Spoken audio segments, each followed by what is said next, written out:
Okay, let's start with the obvious question. When a company launches 24 satellites in a single mission, and this is the 92nd Falcon 9 launch of the year, should we even be surprised anymore? Because here's the thing, SpaceX isn't just launching rockets. They are normalizing something that should still feel like science fiction.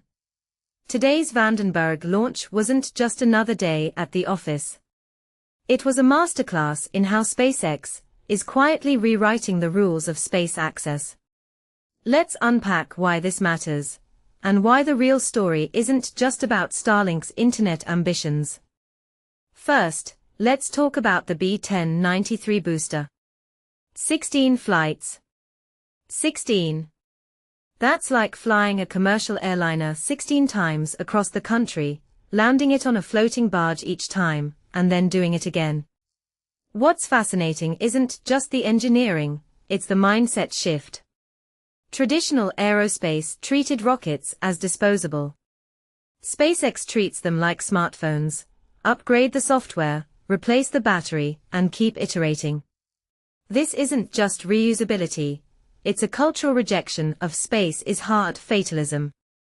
Personally, I think we're underestimating how this changes the entire economy of space. If launching satellites becomes routine, what happens to the industries built on scarcity? Now, the 24 satellites themselves. Starlink's constellation now has over 10,900 active satellites. Let that number sink in. The entire global satellite population, before 2019. Around 2,000. Now one company has 5 times that. What many people don't realize is that this isn't just about internet coverage, it's about control of orbital real estate. These satellites aren't just beaming Wi-Fi, they are creating a physical presence in LEO that's effectively a de facto claim. Legally, the Outer Space Treaty says space is a global commons.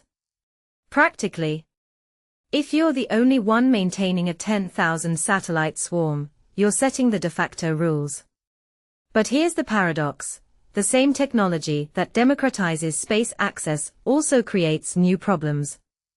Astronomers have valid concerns about light pollution and orbital debris. But what's the alternative?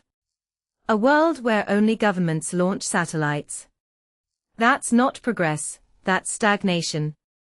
The real issue is accountability. When private companies operate at scale, who ensures safety? Who decides what responsible orbital behavior looks like? SpaceX's dominance creates a vacuum where they're both the innovator and the regulator by default. And let's zoom out further. The fact that this launch used a booster that flew 2 weeks prior, on July 14, shows how SpaceX is turning space launches into a logistics chain. This isn't send a rocket to space anymore. It's truck a rocket to the pad, refuel, and fly again. The implications for Mars colonization. They are testing the exact reuse cycles needed for interplanetary travel. Every landing on that drone ship is a rehearsal for landing on Mars.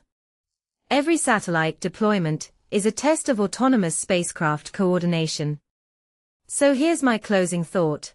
We're witnessing the birth of a new space paradigm. SpaceX isn't just building a satellite network. They are creating the infrastructure for a multiplanetary civilization. But the same systems that enable that future also raise urgent questions about monopolies, environmental impact, and who gets to shape humanity's next chapter.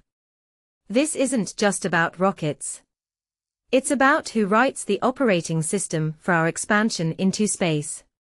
And honestly, that's way more interesting than whether Starlink can stream Netflix in rural Montana.